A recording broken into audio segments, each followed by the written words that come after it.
how to recover a banned Xbox account. So let's get straight into the video. So the first thing you want to do is simply go ahead and understand why you were banned. Normally under your account suspension, there is going to be a wide range of explanation. You can simply go to the enforcement page as well at enforcement.xbox.com and sign in with your account to review the ban type and duration.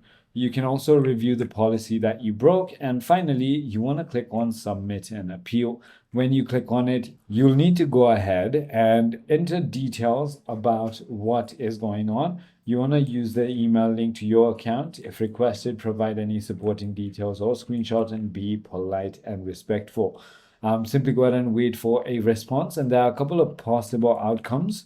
The first is going to be appeal accepted. Great, your account is going to be back. There's also going to be appeal denied on temporary bans. You'll need to wait until the ban period ends, or appeal denied, which means your account won't be back.